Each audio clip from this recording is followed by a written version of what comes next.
નમસ્કાર મિત્રો, સ્વાગત છે તમારું મારી યુટ્યુબ ચેનલમાં। મિત્રો, આજે આપણે વિડીયોમાં શીખવાના છે કે ફોરેસ્ટ ગાર્ડના જે આપણા એક્ઝામનો માર્ક છે તે ઓનલાઈન કઈ રીતે જોવા તે આપણે શીખવાના છે। તો ફોરેસ્ટ એક્ઝામનો માર્ક જોવા માટે તમારે સૌપ્રથમ તો અહીંયા કન્ફર્મેશન નંબર 8 આંકડાનો નાખવાનો છે અને અહીંયા જન્મ તારીખ નાખવાની છે। જન્મ તારીખમાં તારીખ, મહિનો અને વર્ષ નાખવાનું છે। વચ્ચે કોઈ સ્લેશ કે ડેશ કંઈ કરવાનું નથી, એકસાથે એન્ટર કરી દેવાનું છે। આ કેપ્ચા કોડ ફિલ કરીને છે અને લોગિન કરવાનું છે। હું અત્યારે ડિટેલ એન્ટર કરીને લોગિન કરી લઉં છું। લોગિન થઈ ગયા બાદ અહીંયા જે સ્કોર કાર્ડનું ઓપ્શન મળે છે એના પર ક્લિક કરવાનું છે।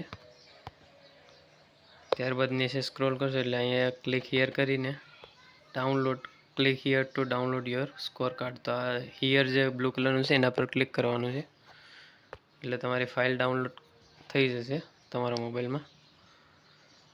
આવી રીતે ડાઉનલોડનો ઓપ્શન મળશે એટલે ડાઉનલોડ કરી લેવાની છે। ડાઉનલોડ થઈ જાય એટલે ઓપન કરવાની છે ફાઇલ ઓપન થયા પછી ફાઇલ ઓપન કરશો એટલે આવી રીતે તમે તમારા નોર્મલ આઈસ સાથે માર્ક જોઈ શકશો। ઉપર તમારી ડિટેલ બધી, ફોટો, નામ, જન્મ તારીખ અને કયા ડિસ્ટ્રિક્ટમાં એપ્લાય કરેલું છે તે તમામ ડિટેલ જોઈ શકશો। તો આવી રીતે તમે તમારા માર્ક્સ જોઈ શકશો। વિડીયો સારો લાગે તો લાઈક કરો, શેર કરો, ચેનલને સબસ્ક્રાઈબ ના કરી તો સબસ્ક્રાઈબ કરી દો।